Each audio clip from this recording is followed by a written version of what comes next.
We're really pleased to have Jennifer Keesmaat here with us today. Many of you know Jennifer when she was the Chief City Planner for Toronto. She has been celebrated for her visionary and collaborative approach to city building. She's also a founding partner at Marquee Developments, creating sustainable, affordable housing, and CEO of the Keesmaat Group, offering consulting and public speaking on urban design. So Sylvia brings both the planning and the development side of this, which is why it's so valuable to hear. What's that? Sorry, I said Sylvia, oh my gosh. Jennifer, forgive me. Sylvia is someone I know who is Jennifer's sister, and oh my gosh, that is disastrous. Can we edit that out of the video, please? Jennifer, again, another important part you should know about Jennifer, she moved to Vancouver after she was married to live there for 3 years. So that's another reason that she's such a good person. We're really privileged to have her today. Jennifer is going to speak to us, and then we're going to invite Dr. Jennings to give a response and give them a chance to dialogue a little bit together. So Jennifer, welcome.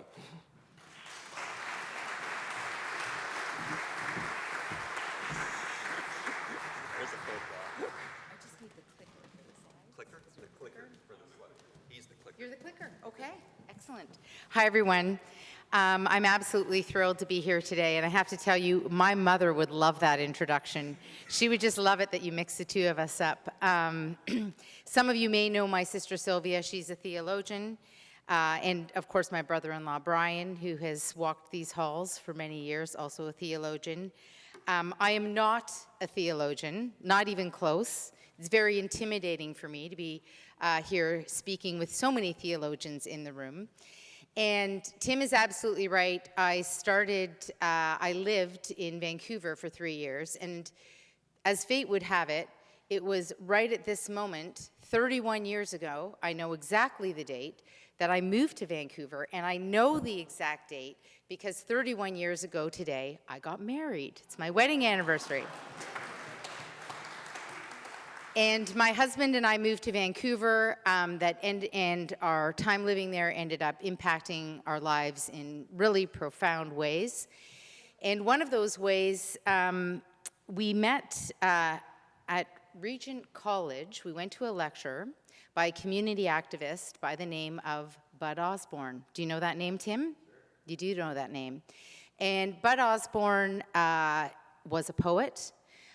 He also had spent almost his entire life homeless, living on the streets, and he became a very strong advocate for really a fundamentally new way of thinking about housing and thinking about home, and he wrote about this extensively. I went to this lecture that Bud Osborne was delivering. At that point, I had just graduated. I had an undergrad degree in philosophy and English. I was studying for my LSAT. I thought I was going to go into law, and I went and listened to Bud, and Bud was crying out. He was calling out to the city of Vancouver to do something about the homelessness situation in the downtown east side. And I sat there, and I knew nothing about urban planning. I did not know what urban planning was. I was a philosophy and English major. I knew a lot about romantic poets. I did not know anything about land use planning, about community building, about housing development. I knew about none of these things. And I listened to Bud, and he was crying out, and I went up to Bud afterwards and I said, Bud, what could someone like me do? And so we started chatting, and my husband at the time was a youth pastor at St. John's Shaughnessy Anglican Church, and the mayor was a congregant at our church.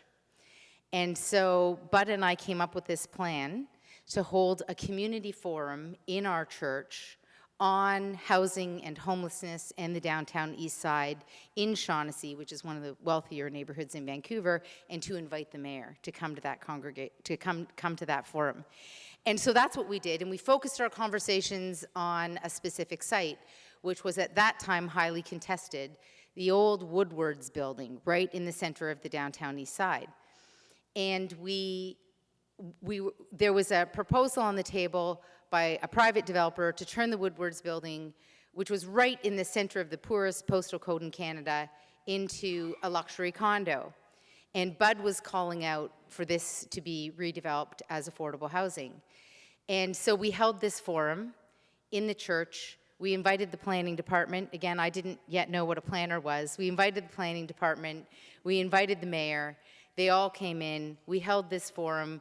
We were able to get lots of media attention. The upshot of the story, fast forward to the present day, and Tim, what's on the Woodward site? Affordable housing. It's affordable housing. It got redeveloped as affordable housing. And there were many hands over many years that were involved in making that happen. The city decided to purchase back the building from the developer and to turn it into a community space. It also has some George Brown College functions. It has a few different functions in it. But one of the outcomes of that for me personally was that at the end of this session, someone from the planning department came up to me and said, "Oh, would you like a job in the planning department?" And I said, "What does the planning department do?" So it's quite, I love telling that story because of course I ended up running the largest planning department in North America is here in the city of Toronto. And I was always very conscious of where I came from and my roots. And in the context of that job, I did everything from our transit planning system to heritage, to zoning, to sustainability. And affordable housing wasn't really a big thing. There was no role for the municipality to play in the affordable housing space other than some housing incentives, and then of course TCHC, which is the Toronto Community Housing Organization, which really managed social housing, primarily built in the 1970s. And of course, my team also led the Regent Park redevelopment and revitalization. But there was this big gap in the city around affordable housing. And one day, I was meeting with Mayor John Tory at the time, and we had put a series of incentives in place for developers to build affordable housing, and no one was picking up these incentives. And John Tory said to me, "We've got this great incentive package. We've market tested this incentive package, but no one's picking it up. No one's building affordable housing. What's going on? Why isn't this working?" And I was a little bit befuddled myself, and I spoke to some of my colleagues, and I had a realization which has led me to what I'm doing today, which is there wasn't really a player on the other side of the table with a mandate to deliver new types of housing at the scale that we were talking about. So there was a partner missing on the private sector side. And so we're kind of a strange company in some ways because we are a private sector company. We use private capital for building in all of our projects, but we have a broader, really social mission and community mission around delivering both affordable housing and also community assets and amenities. So we have this really kind of unusual model, and we are a big partner of the City of Toronto, and we build a significant amount of affordable housing. So let me, with that as my introduction, one of the key questions alongside affordable housing as an urbanist, as a city planner, as someone deeply embedded in placemaking and community building and creating complete communities, which is actually language that came out of Vancouver in the Livable Region Plan back in the late 90s that we then imported into the Toronto context when I was chief planner. One of our key questions is, as we densify our cities, which is the right thing to do, we want to create walkable, transit-oriented places as the most responsible way to use land.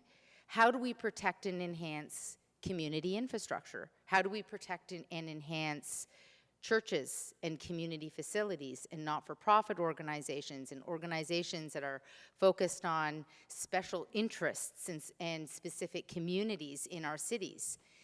And what we've done in our companies, we've kind of linked these two ideas together. This idea of, as we densify our cities, we are also going to deliver on a whole variety of social objectives. So this is kind of a key driving question. And another key driving question is, as church communities and properties experience profound transitions, I think that's undeniable right now. I think when we started talking about this maybe 20 years ago. Some people saw the corner of what was coming. Then 10 years ago, everyone suddenly saw it. And now a lot of church communities are in a state of crisis. How do we preserve their vital social functions, sustained uses, and architectural heritage? Because also these are critical architectural sites and heritage sites in many ways. And so what you're going to see in this presentation today, what I'm going to do is walk through some of the ways that as a company at Collective Marquee, we're trying to answer some of these questions. And a few things to say right off the top. And one of them is that, so we have 6 partnerships that are with churches. We always focus on sites where we can maximize the amount of housing that we can build. And we always, in every instance, try to figure out our model. And it takes a lot of brain power because it's never obvious and it's never easy. We always want to figure out how we can protect the church use and protect the heritage infrastructure on a site and enhance the community amenity that's being provided. And just to, that may sound like an obvious thing, but to put that in contrast to something that happened quite regularly and is probably happening in many instances still, but happened quite regularly, I would say 15 years ago, is that church sites were sold off to the highest bidder and turned into condos. This stands in opposition to that.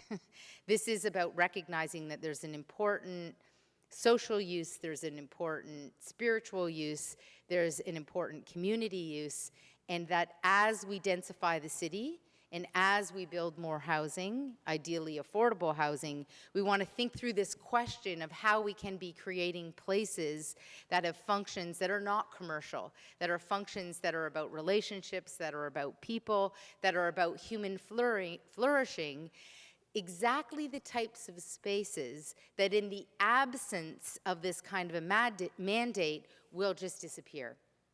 These are spaces, it's very easy to take a site and to sell it to the highest bidder. That's an easy thing to do. It's a very hard thing to say, wait a minute, this is an important community use.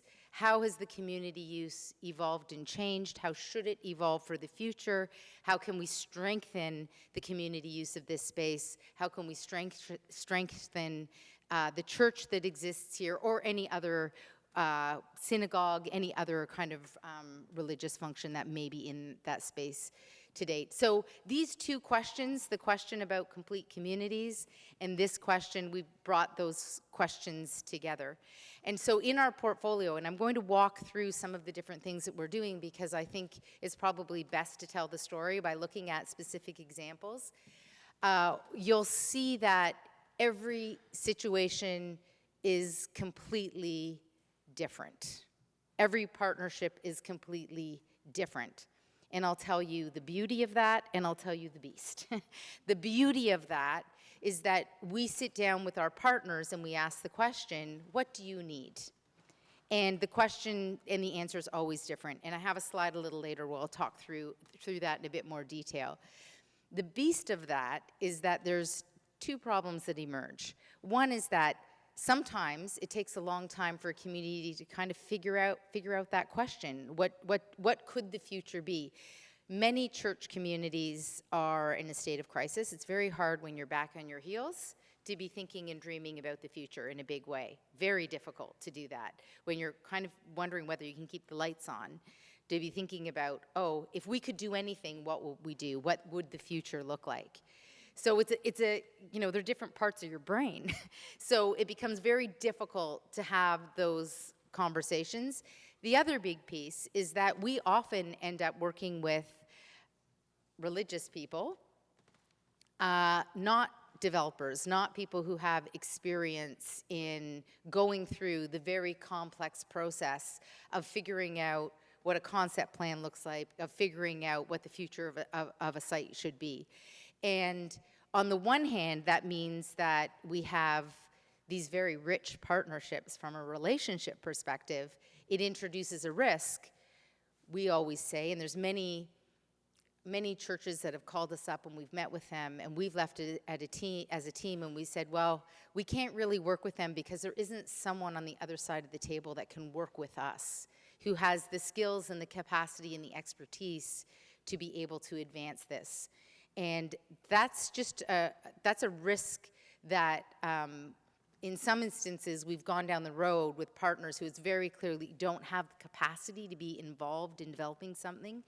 And it's a really big challenge. It's kind of like wanting to hold a musical performance, but not having a musician.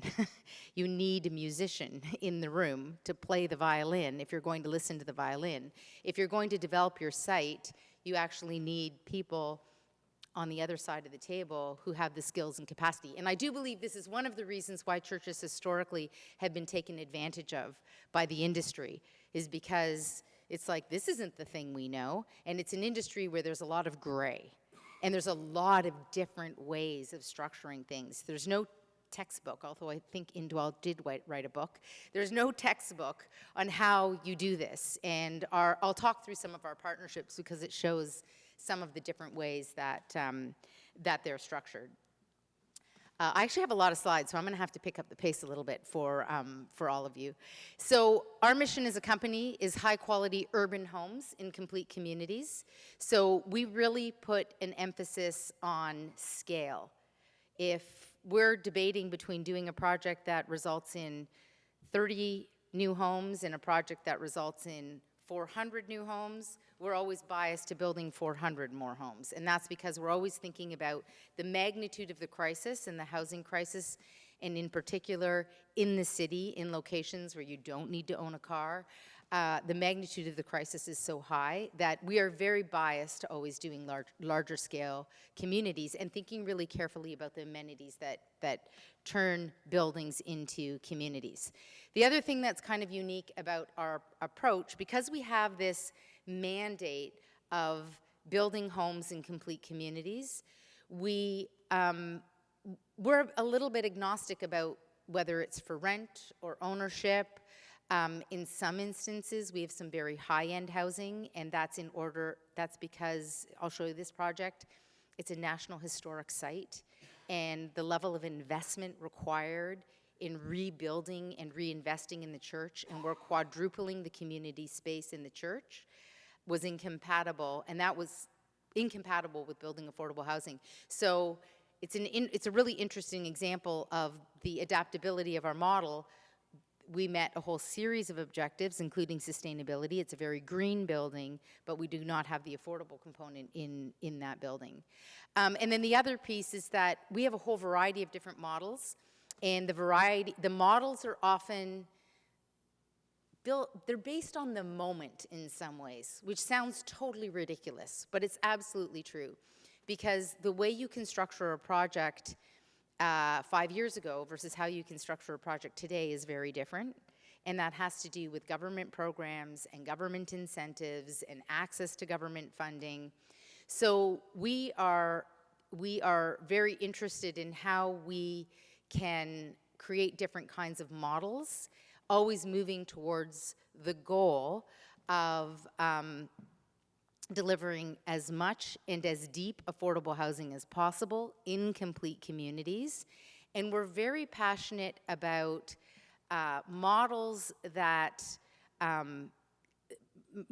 repair or address systemic injustices. So for example, we have spent a lot of time with CMHC creating a rent-to-own model and working with very specific communities, Indigenous communities and Black communities, around rent-to-own models that can provide a way into home ownership for communities that have traditionally been excluded from home ownership.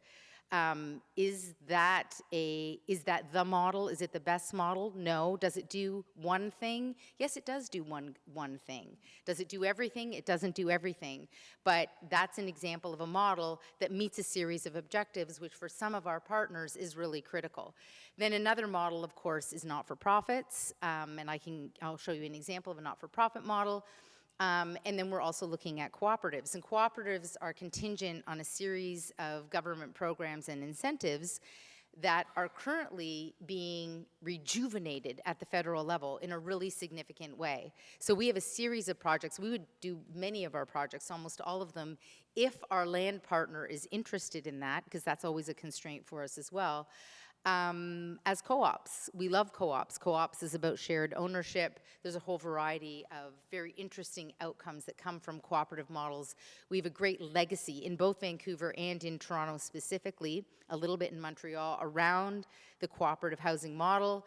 And they flourished for a period of time. The government programs were cut. They completely disappeared. I think we could be on the cusp of seeing a reflourishing of cooperative models in the Canadian context, which to us is a very, very exciting thing.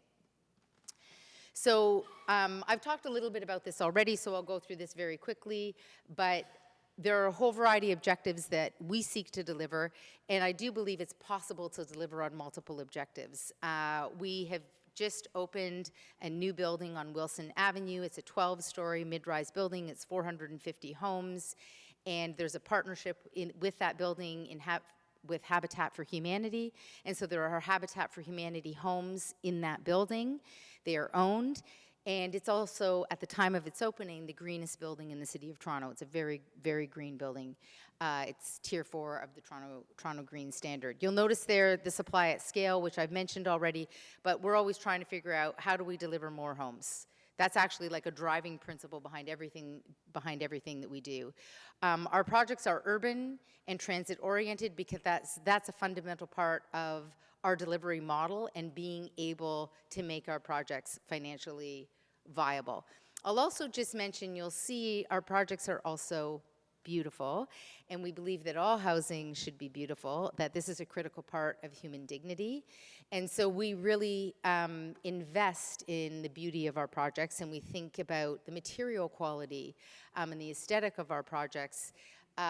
Our aspiration, and I think it exists on our projects to date, is that our affordable homes are completely indistinguishable from our market homes. They look exactly the same. We have one project that we'll be showing you where we're building 450 homes in a 40-story tower. 30% of those homes will be deeply affordable. The deeply affordable homes are scattered throughout the entire building and completely indistinguishable from the market rent homes. And we think that checkerboard approach is a really critical part of our model as well. So when we look at what needs to be done in order to get housing built, and quite a few people in this space are probably very familiar with this list, but there's a lot of different things that are required in order to deliver any kind of development project at all. We're a little bit unique because not only do we do rental and ownership, we do for-profit and not-for-profit, cooperatives, and when the market changes a bit and the rent-to-own model works again, we'll do the rent-to-own. It doesn't pencil right now.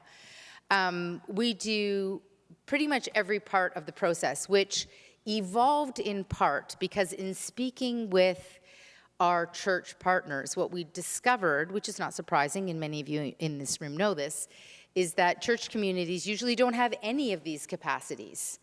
And so we started to realize we need to bring all of the capacities to the table so that we can say, look, you tell us what you need, and you do the thing that you do, but this is our expertise. This is the thing that we do. We'll do all of these parts, including securing the third-party financing when that's required, the lease-up or sales, and also the property management.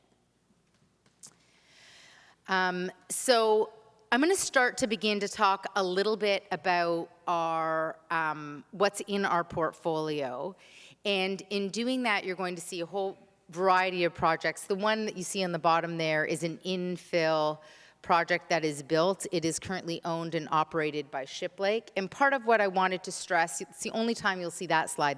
The slide up top, which is Tyndale Green, I'm going to do as a little bit of case study, and I'll go into it in more detail. We have a whole variety of different types of partners. Some of our partners are just people who own land, who for whatever reason were unable to develop it and came to us. Some of our development partners are existing churches that have an existing congregation. Some of our land partners are on properties that are owned by a church, but there's a community center function that now functions on that site. So there's no longer a church function, but it's a community center that's running that site.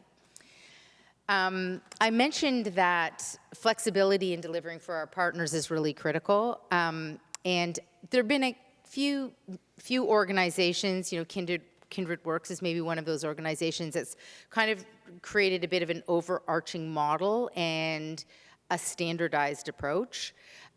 What we've discovered over the course of the past decade is that it doesn't work.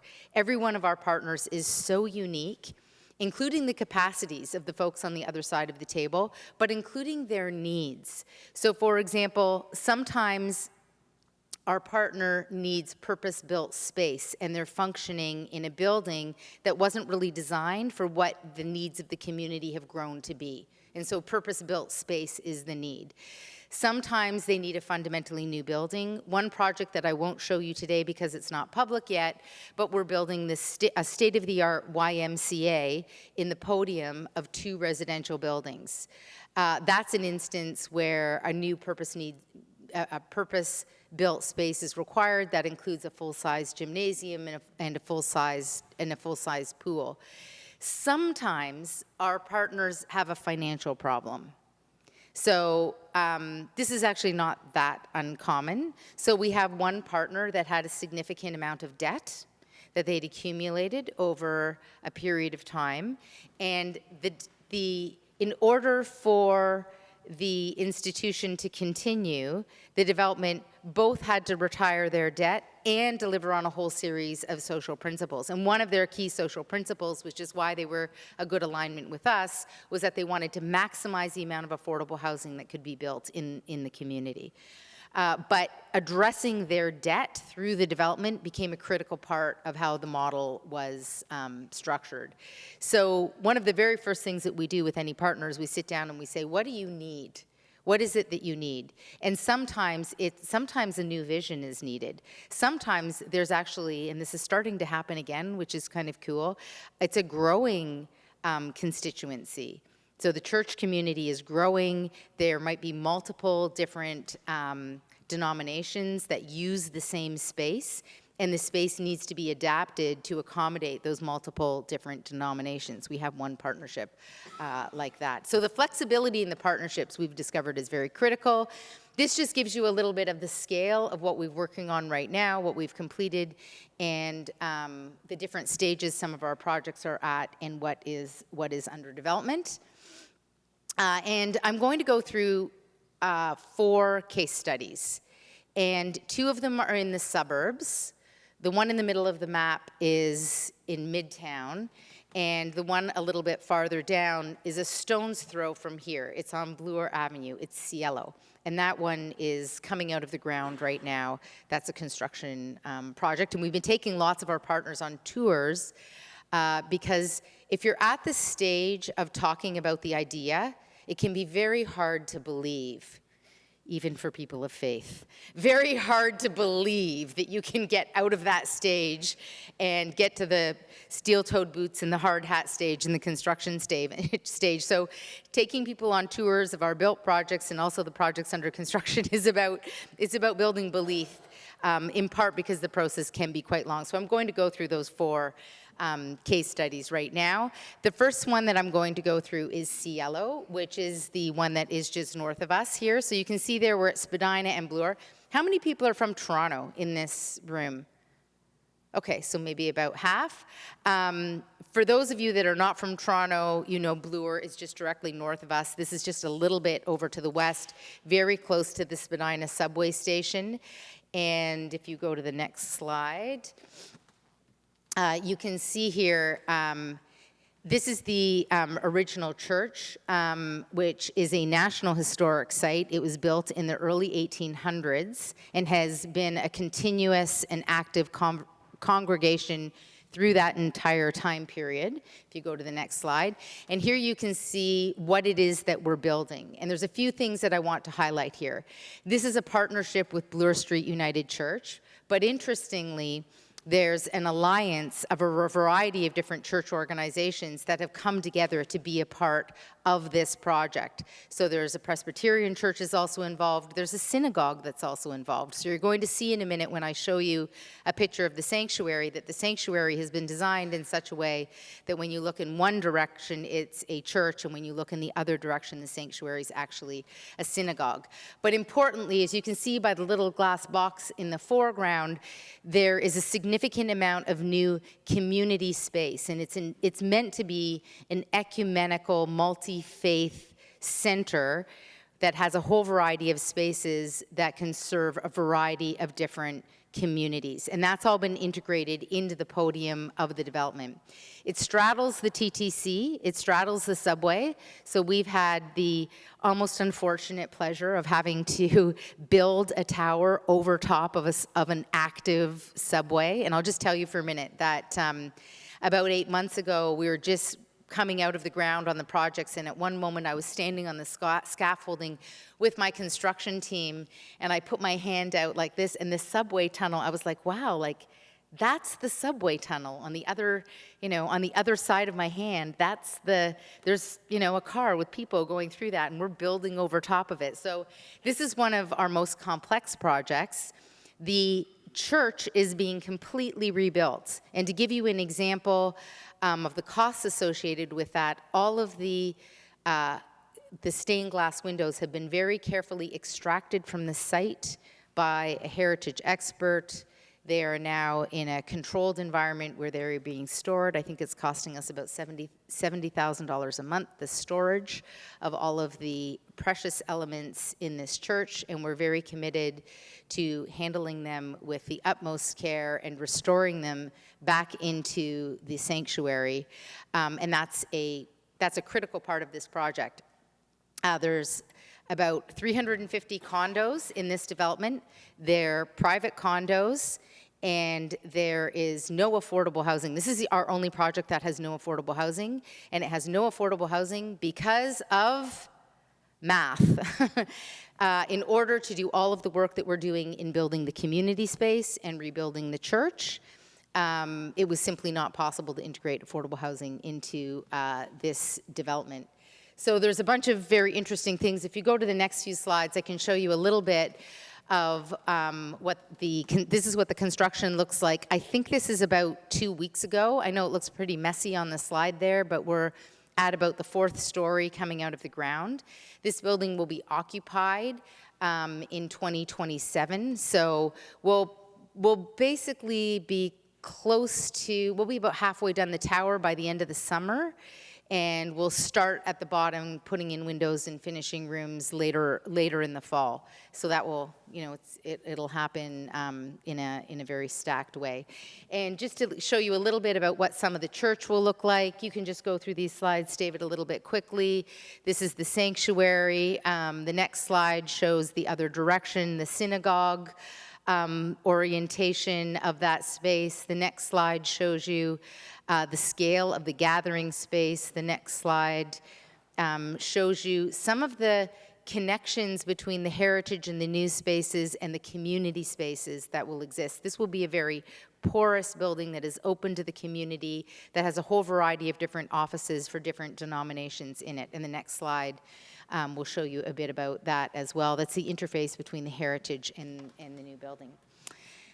Okay, so let's go to the next. So that's Cielo. Oh yes, and there's meeting rooms as well. So what's interesting is these types of spaces are shared. So as you can appreciate, the United Church, it would be very difficult to secure this scale of a meeting room for just the church in this development.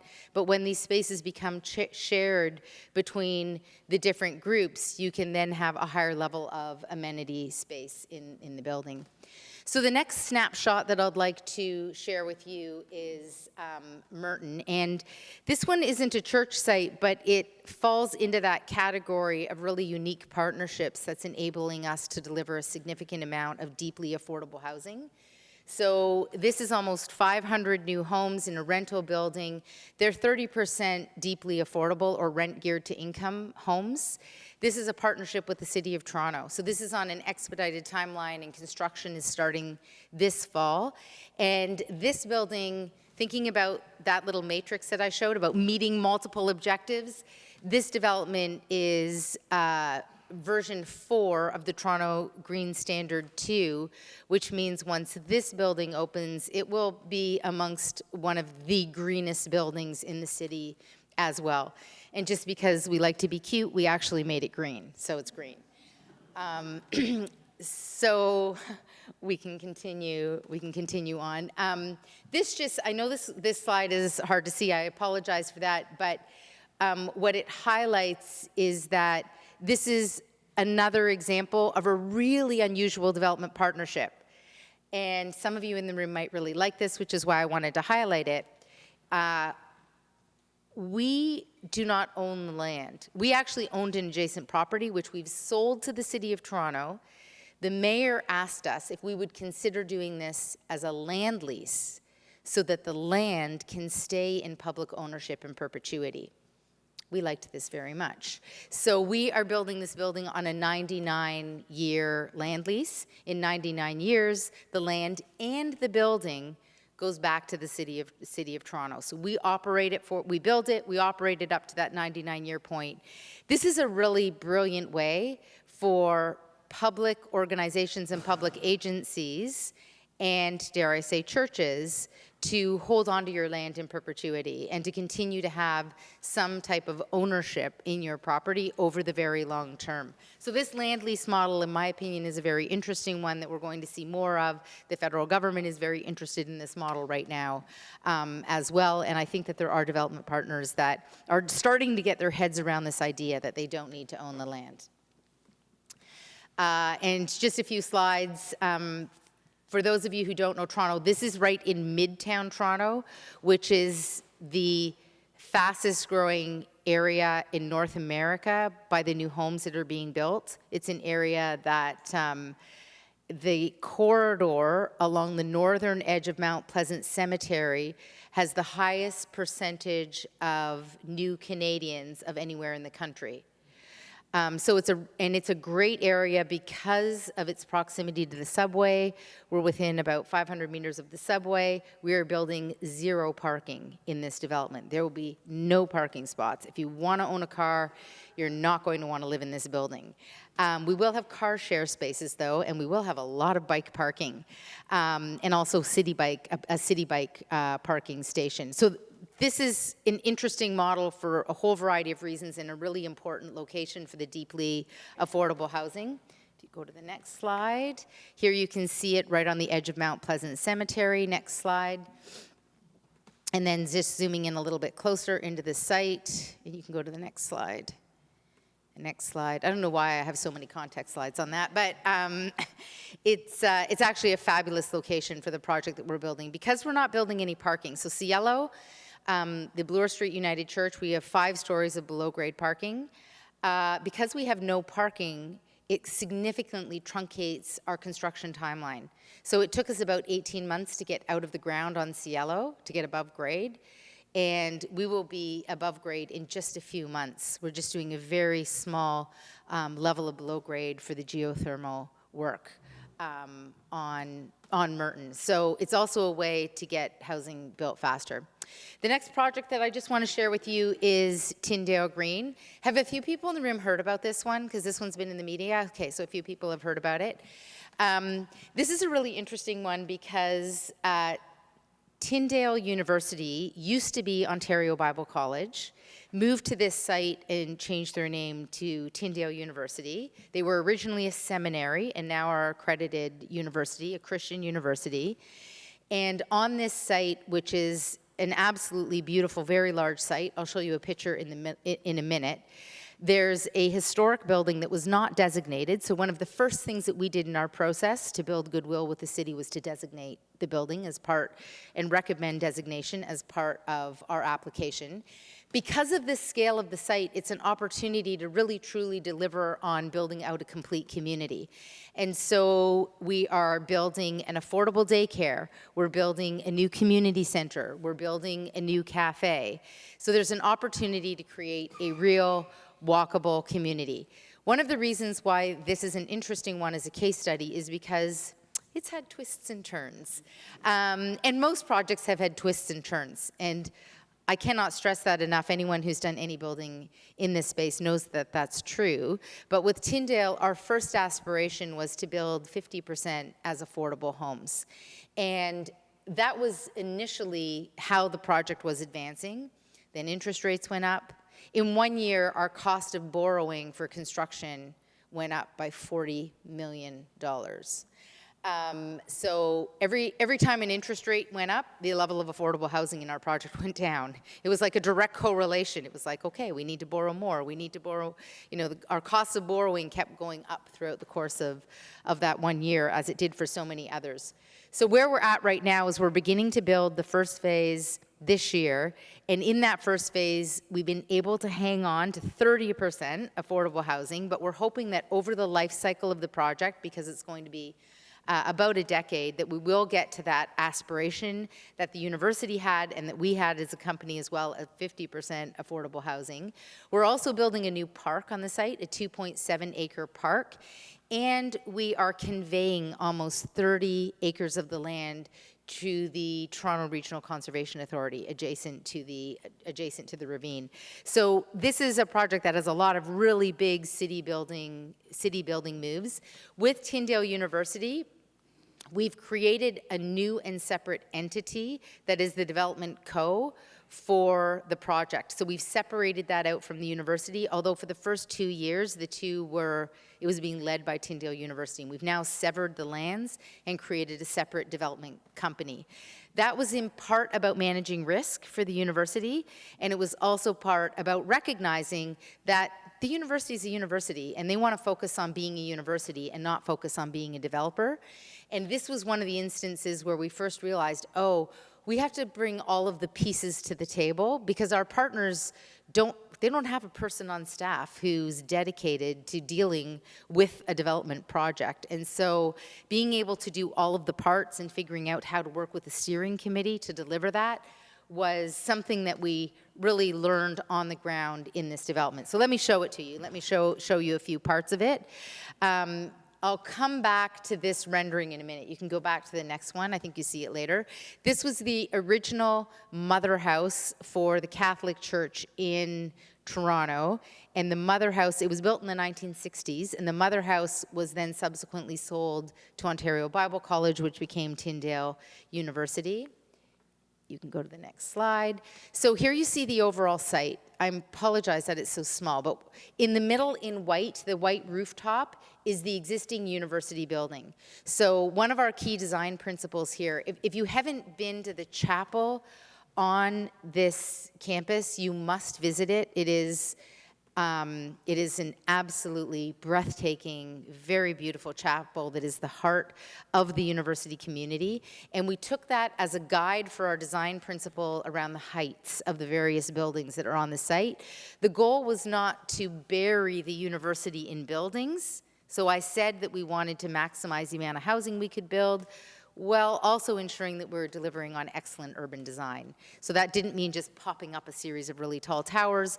We've thought really careful about the placement of the buildings. They're a little bit hard to see because all of the buildings do have green roofs, but there's actually 12 different buildings on the site, and they're divided into 4 phases, and we'll build them out over 4 phases. And the city required that we build the public park in the first phase, so that had a big implication on how the phasing and how the investment in servicing proceeded. Now, to give you an example, we're spending $7 million on water upgrades here. Ouch. We are also spending several $1 million on new road infrastructure. Ouch. We're spending $2.5 million on a new park. Also, ouch. One of the things that I think worked 10 years ago that doesn't work very well now in the city is that when the market was very hot, we got really good at lobbing on other costs onto housing. And it's my belief that governments need to start taking more responsibility for all of those infrastructure costs. Let us build the housing. We'll build you the housing. In fact, we'll build you a lot of housing, and we'll build you a lot of affordable housing. But they're kind of shifting a lot of other costs onto housing that reduce the amount of housing that we can build, which is ridiculous, because building housing is the thing that we can do. Go build your own parks, go build your own roads. Let us build the housing. We have a shortage of housing in this city. The green part that you see kind of at the top there, that's all of the land that's been conveyed to the Conservation Authority, and we've committed to not building on that land in any way. And we really didn't need to because we felt we could get a critical mass of new buildings in the buildings that you see here. You can go to the next slide. The buildings range from 6 stories to 23 stories. The grade dips down, and at one point where the grade dips down is where we have the 2 taller stories. But there's a real emphasis here on the landscape. We wanted to actually create almost a pastoral setting, a place, a community that's a bit of a counterpoint to urban life, even though it's in the city. And in part that has to do with the ethos of the university. The university wanted this to be a place where the community was welcomed into their community more broadly. So there's a real emphasis as well here on the sustainability of the buildings. Next slide. And yeah, this is why I wanted to wait to get to this slide with you. So this is an existing view. The university had some landscaping done a little while ago, and they dumped a whole pile of dirt in front of the building, which is too bad. But this is currently the view from the street, also because of the way the grade dips down. And the next slide will show you the view in the redeveloped version. So from the street, there's some earthworks that happens, but you can see the primacy of the chapel was a really critical part of the urban design here. Also creating a place for gathering. That little bump out that you see, that wooden bump out, that's the cafe. The goal was to have like a place where the community could be very centered and focused. That was a place of intersection between the university and also the community. Next slide. So this next project is completely different. And all of the projects that I'm showing you, and there's one more after this, and then I'll pause. Broadway Condos is interesting because it is with the Catholic Church.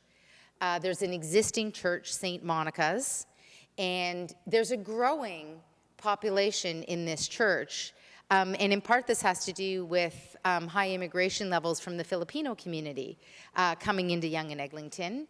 And so there's a need for a rebuilt church. The existing church is not a heritage building and is in a state of deferred maintenance, so it needs to be torn down. And so the opportunity here is to build a condo above the building and to build a new church in the podium of the building. And so you'll see some pictures from that. This is a project that is currently on hold. So the buildings you see in the far background are existing buildings. The building that you see on the left-hand side of the screen is part of our development. So the church you see in the foreground is the new church building that will be built. This is a completely new church. We're not messing with stained glass windows. The old building was not a heritage structure. So in some ways, this is much more straightforward. One of the challenges is that the preference of the Catholic Church is for this to be a condo, a market condo, and as a result, it's a project that's on hold until the condo market becomes more viable. This is a model where the Catholic Church went out to an RFP. We responded to the RFP. We were the successful proponents in that RFP process. So it's structured quite differently from how a lot of other projects were structured, in part because it was structured in isolation. We tend to be, on every other project, we sit down with partners across the table and we ask that critical question: what is it you need? What is it you need? Okay, now that we know what you need, let's talk through how we could structure something that can deliver on what it is that you need. This was a bit different. The Catholic Church wanted 2 things, a rebuilt church, and they wanted a financial return, and so it's structured for those 2 things. We weren't involved in defining what was needed in any way. And so here you get a more close-up look at both the church and also the tower, and you can go to the next slide. And this is the sanctuary in the church. Next slide. And so this is the last project, and then I had a little bonus, but this is the last project that I wanted to show you. This is an interesting one because the Mennonite Church built a church near a TCHC community, Toronto Community Housing Community, in the 1960s. And they built that church there in part because this was an incredibly high-need community. It was meant to be evangelical in many ways. The goal was to bring people in. They, I do believe for a period of time they were a thriving parish, but eventually there was really no church community. So the building was changed to become a community center serving the TCHC community. And the church was adapted for the purposes of community center functions. So there's a whole variety of interesting things that happen in this building. There is really strong programming around Indigenous and First Nations communities. There's a really strong programming around LGBTQ plus communities. There's really strong programming around things like there's a kitchen and a community kitchen where people will often make food that they bring out to markets. It's a very community-centered place, but it was built as a church. It's not a purpose-built facility, and it's now falling apart. Warden Woods Community Center has an agreement with the Mennonite Church, and we are now buying that site, and we are building a purpose-built community center for the Warden Woods community on this site, with residential housing above. So let's take a little bit of a look at what that looks like. It's approximately 300 homes. Here you can see the location. This is north of the city. So this view is actually looking southeast. If the camera was pointed up a bit farther, you would see the lake in the distance. It's near Warden Woods subway station. So it's kind of deep in the Scarborough suburbs. Importantly, directly to the north, although it's to the south, but on the slide, directly up, is one of the larger TCHC communities that is absolutely impoverished. Unfortunately, it's a community where people do become trapped in poverty, and since the 1960s, there has not been any improvements in social well-being in this community. And so the Warden Woods Community Center is very much focused on figuring out how to lift the community out of poverty, and it's a racialized community as well. Next slide. And so here you can see the site a bit. It's kind of hard to see. So you can see it outlined very tiny at the bottom of the screen in red. Next slide. So here you can see the new building, and you can see how the architects have kind of designed the front entrance to be evocative of a traditional home. And that's because the community center, for many in the community who live in the social housing, which is in a real state of disrepair, the community center is home. It's the community living room. And when we first had our architect pull together renderings of this community center, they you can go to the next slide, you'll see it here.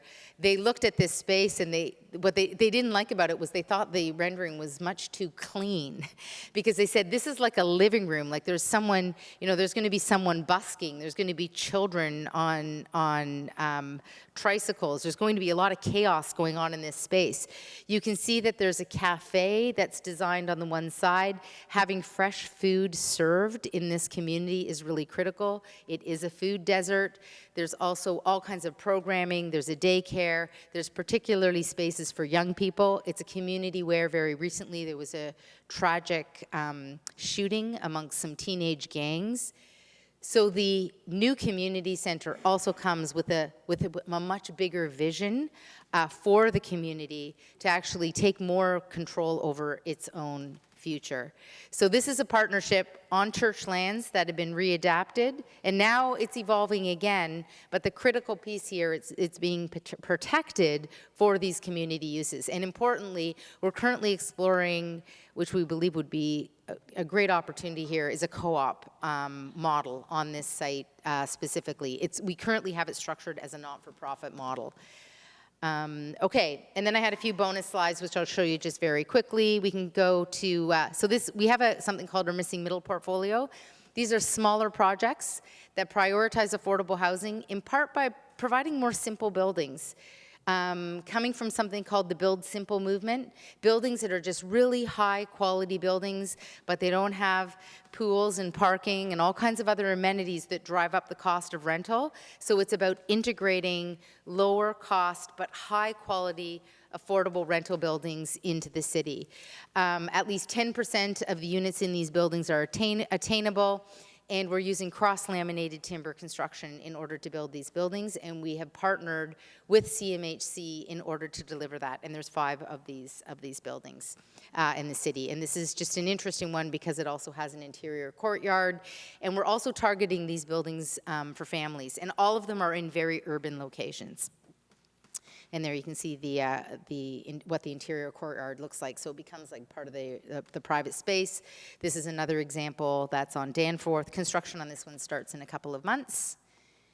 And that's the interior courtyard. I just want to say, in wrapping this up, that I really hope that in showing you everything that I've shown you today, that I haven't in any way implied that any of this is easy, because this is incredibly difficult work, but it's the best work of all because it's incredibly meaningful and purpose-driven. And we have a really passionate team that is really dedicated to figuring out how we ensure that absolutely everyone in our country and in our cities has access to stable, affordable housing. That's really what we're most passionate about. Thank you very much.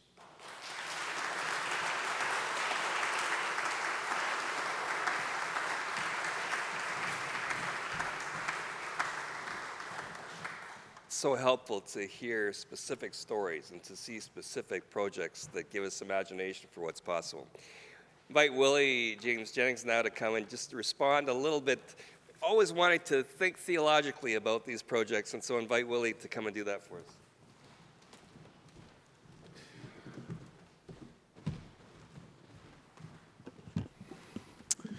May I begin by thanking you, Jennifer. May I call you Jennifer? Well, thank you so much for what you presented. I want to begin by saying that you are an incredibly courageous person and incredibly creative as well.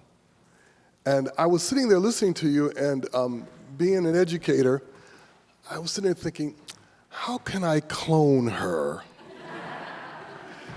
The truth is, we need 1,000 of you. And as I was listening to you talk, I said to myself, and other people have heard me say this, a lot of what's in your head needs to be in our heads. And I'm very interested and very curious about how we can form people, two things, form people who are like you. Obviously, you're unique, given your background, but also the way your mind works. But how can we form people in our churches and in our theological schools who see the ground the way you do? And I think what's also important, how can we make a lot of what you have said, a lot of the sensibilities that you've shown, how can we make that a part of basic church knowledge? Because I think we really do need that. There's a formation necessary for us that listening to you talk has reminded me, and in fact has just made it even more clear, that there's so much that we don't know that isn't something just for experts. It's something that we ought to know. We ought to know how land works. We ought to know how these things function. We ought to know, how neighborhoods function both historically and currently. So let me give you 3 questions that I want us to talk about in a moment. I have a few more observations I want to make, but just 3 questions. I'm going to give you some time to think about them. And as an academic, let me just say these are not aha questions. I'm not trying to catch you on anything. So I want you to relax. These are not questions that are going to say, gotcha. But I would love to hear you talk a bit more about the compromises that you have to make in your work. I've met a few people who do what you do, but certainly not with the beauty and the scale with which you do it. And one of the things they often talk about to me is the kind of compromises they have to make on a daily basis, especially around affordable housing. As you mentioned, it's the shrinking of the number in order just to get a project going, and then it's the shrinking of the amount of time it can stay affordable. And so the balance, and I don't put words in your mouth because I want to hear your experience about it, but the balance for so many people who have the resources and the position and are in place to do the kind of thing you do, the balance is how much do you accept the compromises just to get this much of an affordable reality, when in point of fact, what you're looking at in so many places is this an island in a sea of compromise that at the end of the day it just draws a lot of despair. But that's not to say it shouldn't be done. But I would love to hear you talk about that. The second thing I would just love to hear you talk about in a moment is, let's put it crudely and then let's back away from it to something say it a little more subtly. Who are the enemies? Who are the enemies to what you're trying to do? And who are the friends? But I'm especially interested in the enemies. What's the nature of the opposition that you feel in your bones when you do this? And I would love to hear you talk about that. Then the third thing, and none of these are aha, gotcha moments. These are just having you reflect. But It's going to be therapy. It's all good. the third thing is, I want to hear you talk a bit more about your collaborators in the community. Because as you know better than I think most people know, that one of the dangers for people who arrive in positions where they can start to make these kind of decisions is that you always have to ask, how much are the particular communities in their ears as they're doing their thinking? And there's always the danger that we lose the democratization of design. Let me explain that for everybody. One of the problems on this planet is that only a few people are designing for the many. And so one of the dangers for anybody who winds up in a position where they can actually bring their mind to design is what habits are in them that open it up to others, for other voices, to actually be a part and not a kind of pretend hearing of a community when the decisions have already been made. And so I would love to hear you reflect on, in your own life and in your own work, what's the level of collaboration that you are aiming for? And how do you imagine the democratization of design, which is what we, especially for those of us in the church, is what we desperately need. We need for everyday people to realize you should not give the design of your life to other people. You have a right to help design this. This is not just for the experts. Okay, those are my questions. Now, just one observation I want to make. Your presentation was fabulous. Wendell Berry, who many of you probably have read, Wendell Berry once wrote a book, the title of which is a question that, for me, has always been an incredibly important question theologically. And the title of the book is this: What are people for? Again, what are people for? Now, what Berry points out is that there are people who should never be allowed to answer that question. Because any answer they will give will be the destruction of people. But what he puts on the table, he doesn't say this directly, but he says it indirectly. In order to answer that question, what are people for, there's another question that has to come under it. What is the land for? What are people for? What is the land for? And Jennifer, it's that second question that is so important, because the second question, in many ways, is an answer to the first question. What people are for, especially for those of us who are people of faith, we would answer it, I would suggest we would answer it this way.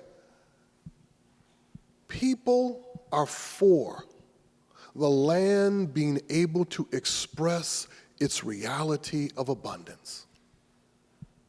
People are for the land so that the land might first express the abundance that is built into the land itself.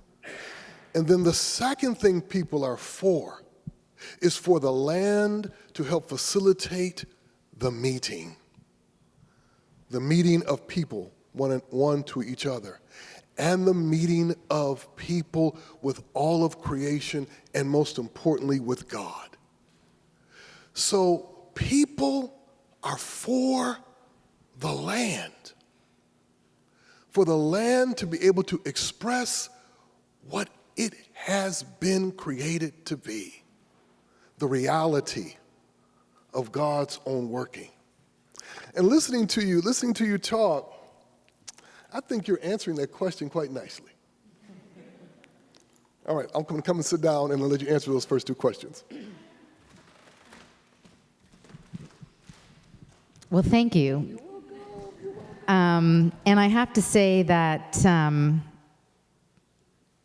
I've read a lot of Wendell Berry, a lot, many years ago. And listening to you, I felt very sentimental because I think that some of that reading that I haven't consciously thought about for 20 years, I'm hoping some of it's in my DNA. I hope it's in there.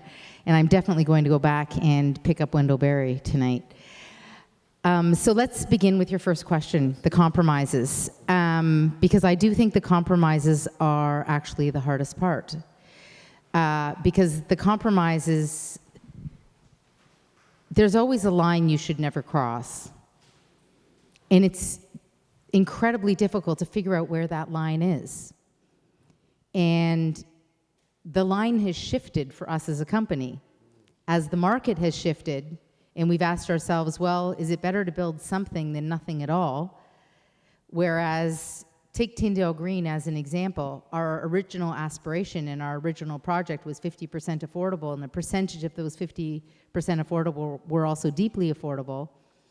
As conditions we don't control changed, this market system that we're in, that aspiration had to change.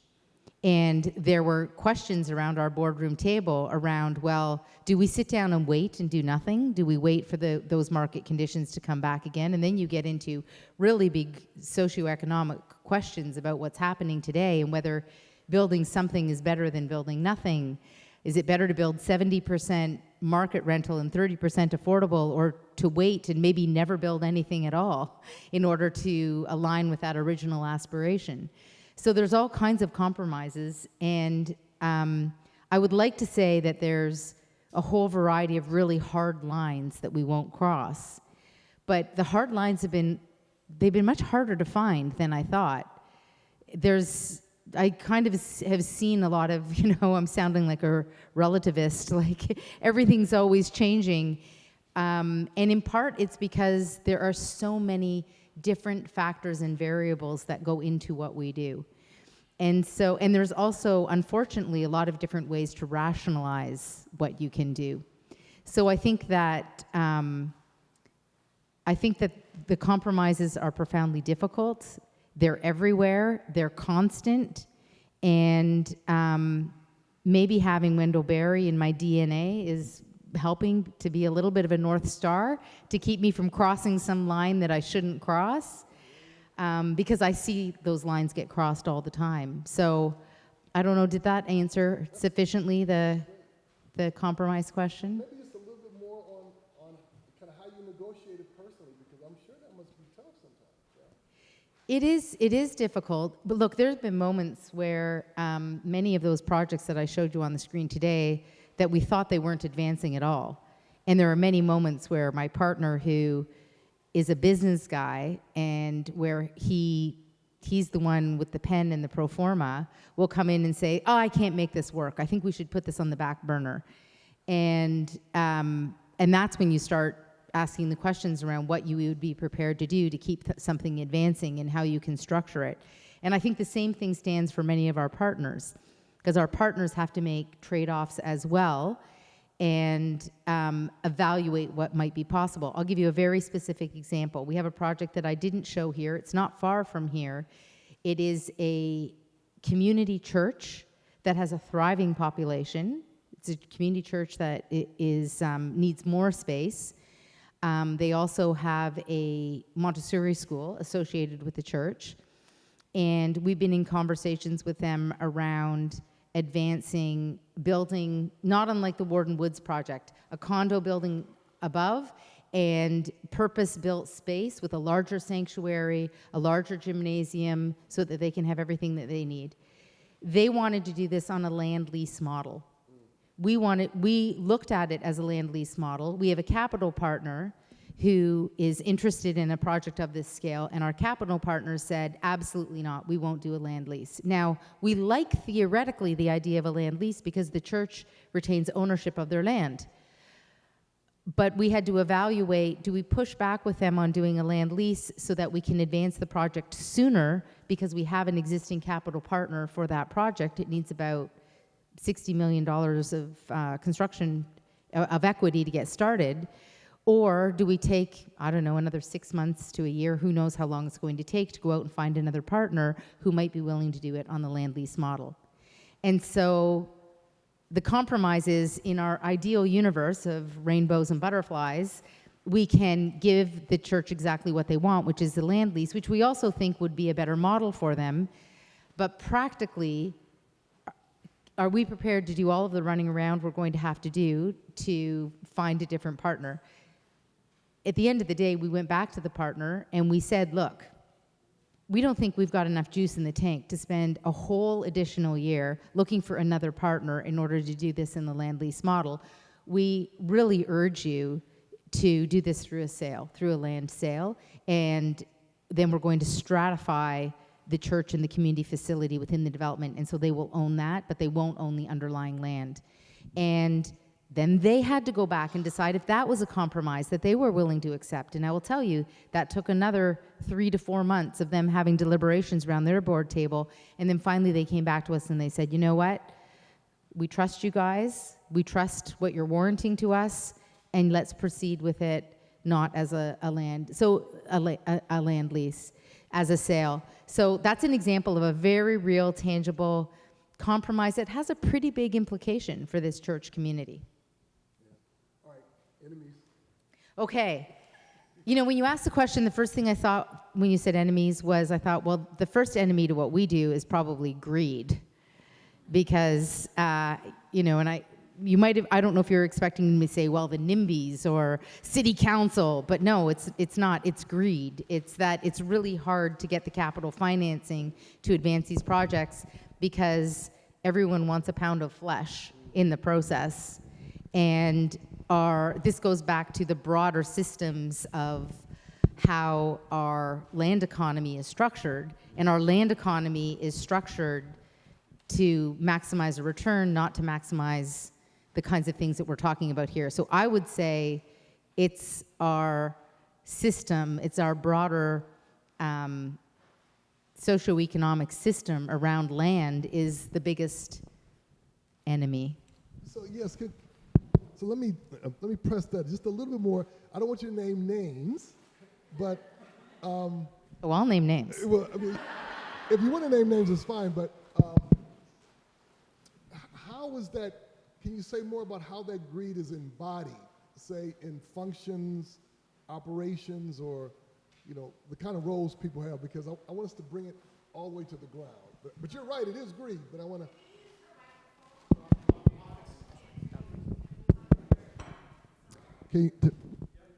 Oh, there we go. That's better. So let me say this again. I was asking Jennifer if she could embody that greed just a little more. She didn't have to name names unless she wants to. But how does that greed show up in functions and operations and roles that people take and positions? So if you just give us a little more so that we can get a sense of the kind of struggles that you have to. Well, all of our projects require a financial partner, and those financial partners are typically governed by a fund or a board that has certain metrics that they need to respond to, and they're very aggressive. They're trying to maximize the return. That's inherent to their structure. And so in today's economy, when you can't maximize a return, that's a very strange part of the housing system to me. That it's what Warren Buffett was actually very critical of, right? Absolutely. That in the capitalist system, you have all of these services that are just purely financial. They don't deliver anything. They don't build anything, but we lend you money and we take money because we lend you money, and we make a significant profit. They make significantly more profit than we make as the developer on the project. But that has a trickle-down effect too. We see it right now in various places of the supply chain, where there's an astronomical amount of money being made in this industry at various places throughout the supply chain. Yeah, that's very important. Can I just recommend a book for everyone based on what you just said? My colleague at Yale, Kathy Turner, has written a book called Christianity and the Spirit of Capitalism that speaks about the monetization of so much of our life. So I'd recommend that. So that third question, if you want to move to it, which is collaborators in the community. How much is that as a part of kind of what you do? So we have a whole variety of different types of collaborators. So if we were to identify our stakeholders, they're everyone from our regulators, the municipal government, to community members, to not-for-profit organizations that we work with, to banks and financial institutions. So there's a lot of different collaborators that play a role in the housing delivery of the system. 20 years ago, I would have probably made the case for, we want to cast the net as wide as possible and bring as many people as possible to the table when we talk about designing housing, for example. I've completely changed my perspective on that. Because I think that one of the reasons we've ended up very stuck in the Canadian context is because we've undervalued the fact that there's people who know how to build housing. There are people who know how to excavate land and put in, form a building and finish that building. And we've added a lot of extra layers that have kind of taken us away from just the essence of building homes. And I'll give you an example. When Regent Park was first being redeveloped, so this is a large social neighborhood. Do you know a little bit about it? So Regent Park was a Toronto community housing, large social housing neighborhood that it's about 20 years ago now, we started redeveloping as a city. And the idea was to reintegrate community amenities, a road network, and also to bring in market housing to make it a mixed income neighborhood. And previously, Regent Park was synonymous with gang violence and danger. And it's a key community for new immigrants.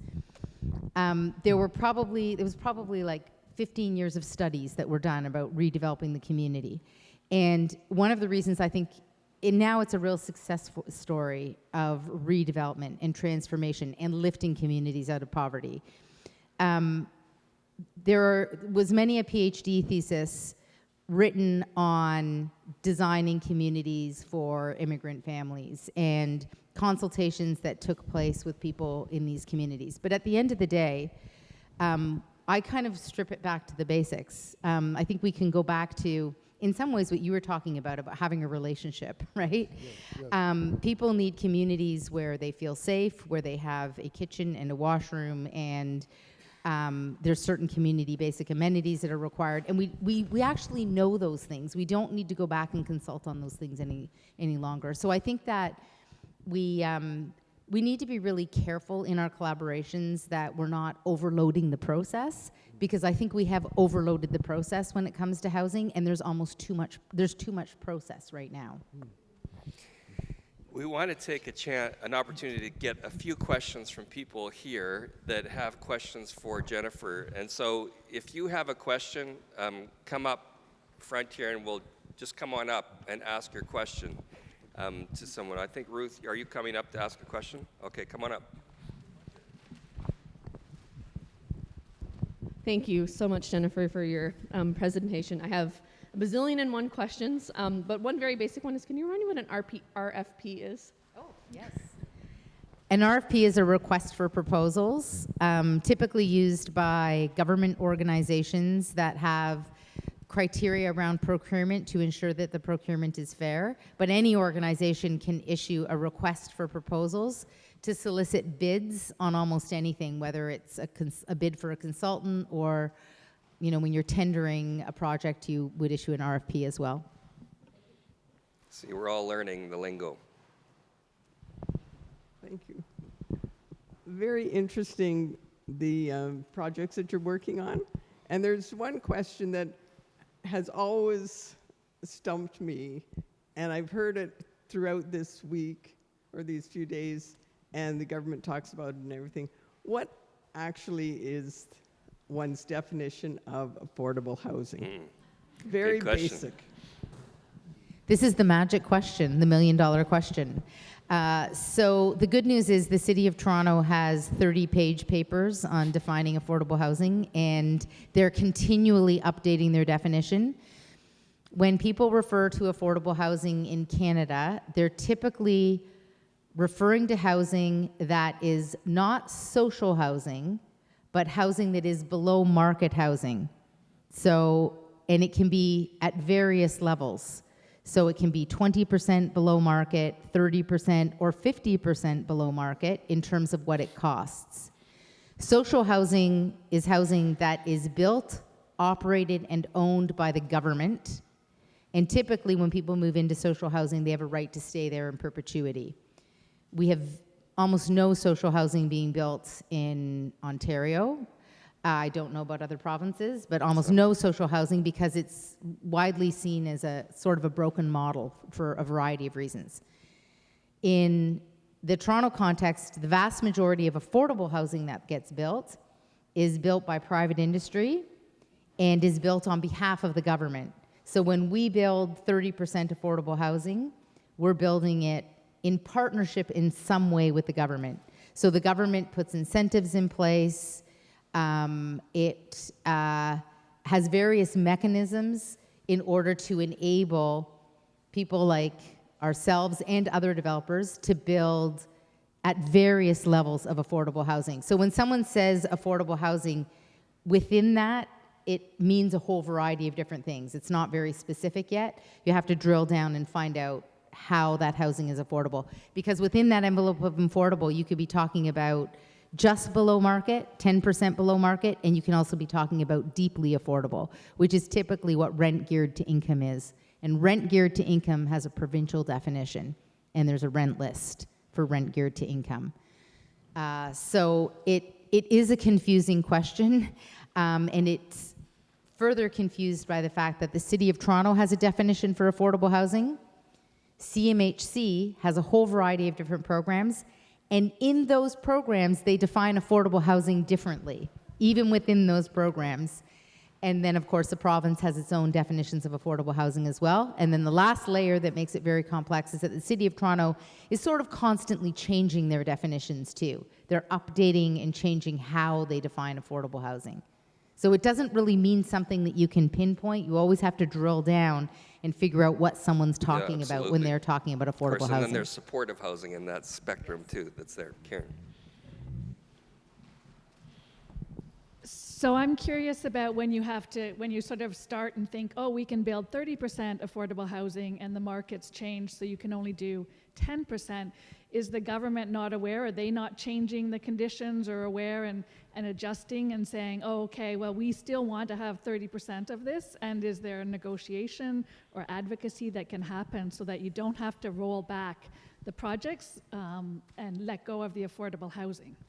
Okay, now I'm going to tell you something that's going to make you totally crazy, which is that when we decided to make Tyndale 50% affordable housing, and we underwrote it, and we were confident that we could get financing from CMHC in order to proceed with construction, when the market started to change and we were in conversations with CMHC, it was CMHC, the federal government, that has a national affordable housing strategy that said to us, could you build less affordable housing? Because we don't like the risk profile of your project. We would like we want there to be more income from your project because it lowers the amount of risk, which makes us more confident to lend to you. So it's a very twisted thing. And we're looking at them going, dudes, you've got a whole office. You've got a whole affordable housing strategy, and you're trying to get people to do exactly what you're doing, and now you're telling us that because we're doing this, it adds too much risk to the project. So I would say government is not monolithic. There's a lot of different parts to it and a lot of people playing different roles that often conflict. And secondly, government always moves too slowly, except recently. They've been moving a bit more quickly over the past 24 months. But in general, public policy is always reactive. And so that's the other really big challenge, is that in getting our policymakers to act more quickly and get out in front of this is going to continue to be a challenge. Thanks. Natalie. My question is also about some of those compromise situations that you've had to navigate. And I'm wondering, in those situations where you haven't been able to create as many affordable or as many deeply affordable units as you had hoped, have you had any success in terms of the market-based units that are there, given that in Ontario we no longer have rent control on new units? I think it was after, 2018 or something like that. Have you been able to negotiate any agreements where, okay, it's going to be market housing, but to avoid exacerbating the housing crisis that we have right now, where, we're seeing these huge inflations in rents that are beyond just regular inflation? Like, have you been able to negotiate, okay, the rent will be market rate, but it's going to increase by only this much, or kind of like an internal rent control system? Yeah, so this is a great question, and something that we confronted in a couple of interesting ways. So the first thing I'll say is that the other layer to the affordable housing definition question is, how long is the unit affordable? I was very critical when I was at the City of Toronto. There was a certain councillor who was always standing up and saying, I secured affordable housing. A lot of it was for 10 years. To which I would look at him and say, what do you think happens 10 years from now? Because what it means is people become dehoused. That's what it means. So as a company, we're very proud of this. We led the public sector in Toronto. As a company, we decided in principle that all of our housing, whenever we talk about affordable housing as a company, will always be 99 years. And we pushed the City of Toronto very hard. We showed them our performance to say, this is viable. You should be asking this of developers. You should be requiring them to do 99 years. Now the city has stretched it to 40 years and 99 years, but when they give incentives, they actually take that into account. So that's actually kind of a really critical piece. Because of the question you've asked, which is, well, rent controls no longer exist. Is there something that you can do to really self-impose them? Well, one of the tensions that we had is we have partners. And so our partners need to want to do that as well. And so when we're talking to partners, and we had one partner, it's a group, I won't name them, Willie, a group that we sat down around the table with us, and it became very clear to us that they really didn't share our interest and passion in affordable housing, and they were kind of looking to kind of minimize every public benefit that they could offer in the development, and we walked away and said, these are not our people. And we're always looking to find our people. Tyndale Green is a really good example. There are people where we have a really shared mission and a shared purpose in what we're doing on that development. But it's one of the reasons why those smaller buildings that I've showed you at the end, we've come up with a new model because we realized we wanted to own our own buildings precisely because we wanted to be able to control that. And when rent controls disappeared, we realized, hey, if we own our own buildings, we can self-impose rent control. In our Merton project, where we have 30% deeply affordable, in our model, we've self-imposed rent control in the 70%. We've self-imposed that. We're doing that because that's what we believe is good for housing in this country. That's good. Hi, this question is for Jennifer, and just from a pragmatic standpoint, I want you to know that I'm willing to act on how you answer this question, should you choose to accept my help. So my question is, if you're able to make a wish of how churches can be a better partner for you, what would that look like?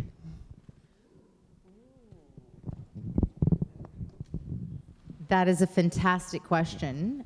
Well, let me say first, because I know Tim said in the introduction, and Shauna can attest to this, I actually don't do these kinds of things anymore because I just don't have time to do them because I'm running a development company and a construction company. So I don't really do speaking engagements anymore. But the reason I'm here today is because you're doing this. And I think what you're doing in this reimagining land, church, and community, what I think you're doing here is exactly what's needed, because you're building your own capacity to be the partner and to be a partner on the other side of the table. So I would say my first wish would be strengthening this community that you're building here across the country and continuing to strengthen the relationships and the information that you share and your capacity to draw and lean on others in the process. And there's an interesting model at the University of Toronto School of Cities. They've created a capacity building program for not-for-profit organizations that are developing their land, and it's brilliant. So our Warden Woods partner is participating in that program. She is the executive director of a completely underfunded organization where the needs are through the roof, where she's dealing with crazy things like, as I said, there's crazy issues with gang violence. How can she have time to sit down with us and look at architectural plans? Very difficult. But this program at School of Cities is building capacity for people like her to do just the amount they need to do to get the partnership off the ground. So my wish would be that you continue to focus on building the capacity so that you have that partner, because we really can't partner, and others in this room, I'm sure Indwell is in the same, it's hard to partner if you need someone who can meet you on the other side and be that partner and can advance decision making. That would be the first wish. The second wish would be, in that process, churches are not structured for the decision making that's required in this type of a process, and that creates a lot of problems because the development process is long. And if it takes 3 years just to get a church to make a decision, a go or no-go decision, then it takes, it's a lot of, then it's going to take you 8 years before you get a shovel in the ground. And by then the market has completely changed and your whole model isn't going to work anymore. So this was one of the great benefits at Tyndale. They had a board chair who was familiar with development, who made very quick decisions that enabled us to, and even then, it's taking us from the time of beginning to shovel in the ground, it's still 6 years, and that's been an expedited process. So we're gonna put that across our banner, build just the capacity you need to become a partner. yes, exactly. Last question from Steve, and then I'm gonna invite Elaine up. Similar question to EJ.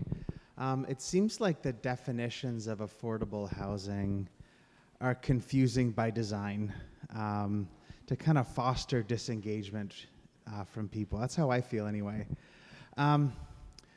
Broadly speaking, I wonder what kind of advocacy is needed at the different levels of government for affordable housing, and if you have any examples of really successful advocacy you've seen in our context. 2-minute answer if you can. Okay, let me try. I don't actually think that they are confusing by design. I think they truly are confusing, and I encourage everyone in the room to go to the website and Google staff report, city planning, definition of affordable housing, and read the report. And you'll discover, there's a lot of different layers and complexities that need to be considered in how you work through affordable housing. And we do want a variety of different types of affordable housing. We don't want to use one stroke to the compromises, right? On some projects, if all you can do is 20% below market, meaning the rents are 20% below market rent, and of the project, let's say 30% are 20% below market, that's an excellent outcome if you can achieve that. It's better if it can be deeper, but if you can do that, that's still a good thing. So that's the first thing. The second thing is, I will say that I think you should grab the coattails of a moment we find ourselves in nationally, where there's an interest in building capacity for development on sites owned by not-for-profits. There's interest in cooperative developments. which is a wonderful model for churches. I think you should grab the coattails of some of those narratives happening across the country and participate in elevating the opportunity and advancing those models. Because there's a moment that exists right now that did not exist 5 years ago, and you can jump on the bandwagon and be a part and add your voice and be a part of building a broader momentum. I've never imagined I would see this in my lifetime. When I started talking about affordable housing 15, 20 years ago, I was like some radical. I was like some left-wing radical. And now today, the recognition that our housing system is fundamentally broken and therefore exclusionary is a mainstream idea. It is. It's mainstream today. This is a moment where we should seize that recognition to advance new models in a really scaled way. Let's not go out and build 20 units. Let's go out and build 200,000 units of cooperative housing. Thank you, Jennifer, for coming with us today.